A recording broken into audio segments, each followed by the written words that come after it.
วันนี้เราทำกัน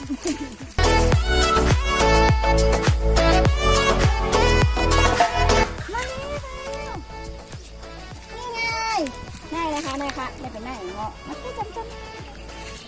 อันนี้เป็นหน้าอีงอค่ะอันนี้กินไรอยู่ค่ะเหมือนอีงอเหมือนกันแต่ว่าอันนี้เดี๋ยวไม่ได้กินอันนี้จะเป็นค่ะเนาะกินหน้าอีงอ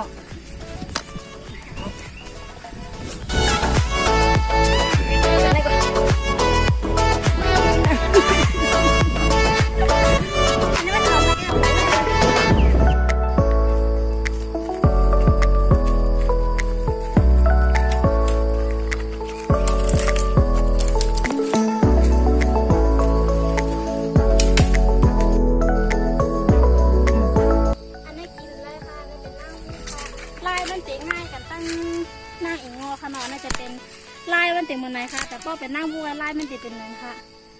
กินอันนี้กินเลยค่ะไม่กินเลยค่ะมากกว่าห้าก็ได้ค่ะ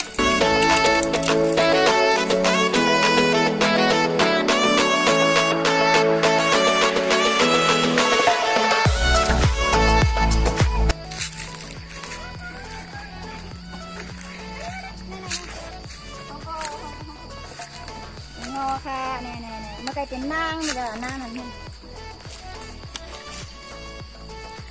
อันนี้เป็นนางมันค่ะนี่อันนี้ได้กินได้ปอดก้อยอันนี้ได้ปอดไหนได้กินได้อันนี้กินได้หมดค่ะเอาไปที่จะมากันเนาะเดี๋ยวกันผัด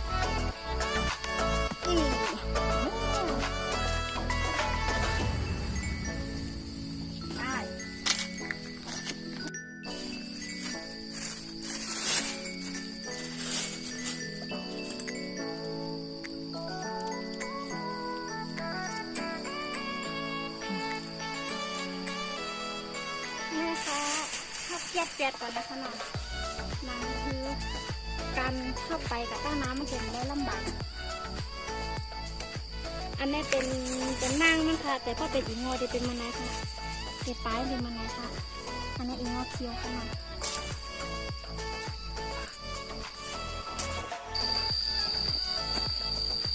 ว้าว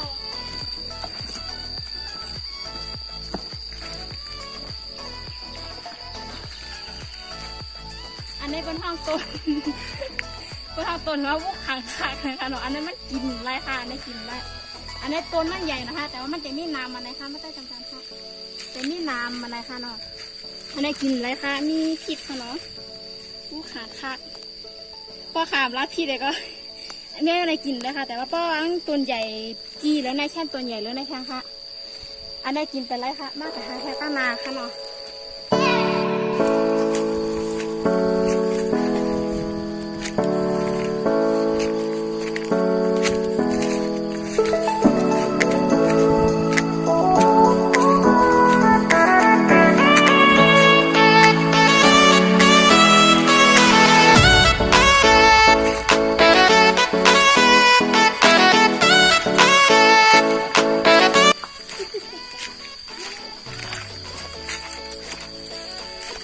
บอกว่าเอาห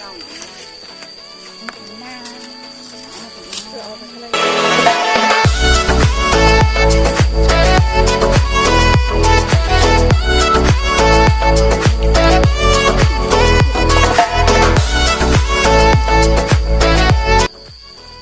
อีงอเขียวกับอีงอล้ำ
ใบทางข้างน่าน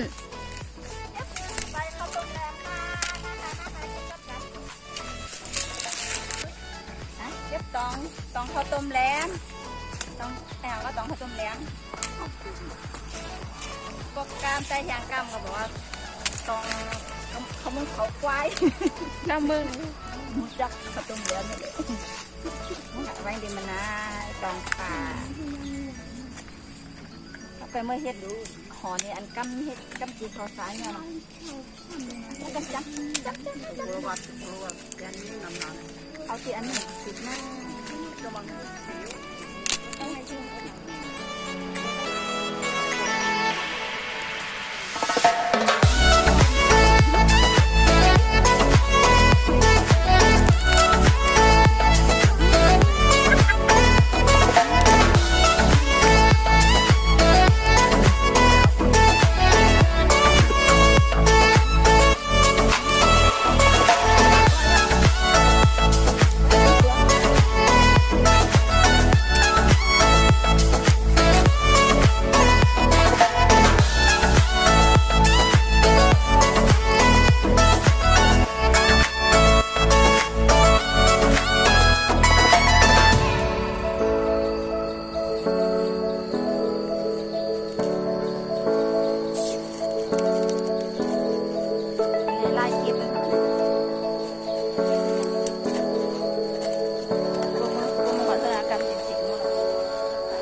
หมอกมันตีเป็นมันนะคะเพราะว่าหมอกมันแนวเฮ็ดนี่ค่ะแล้วก็ใบมันก็เฮ็ดข้าวต้มแล้วนี่ค่ะหมอกมันจะมันนะคะ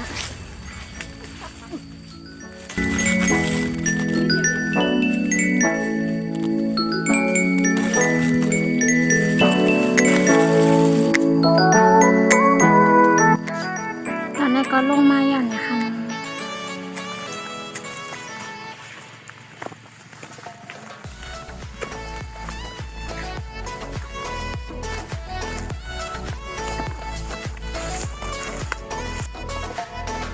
ตอนแรกนำกันค่ะไรป้อเกี่ยงกันอยู่ค่ะเนาะอันนี้แหละนำอยู่ค่ะทางใหญ่ทางลงหมอกลงช่ำว่าช่ำอันนี้ใครกี่ไปอินค่ะเนาะ น้ำร้อนมันไม่ดี อ่ะค่ะ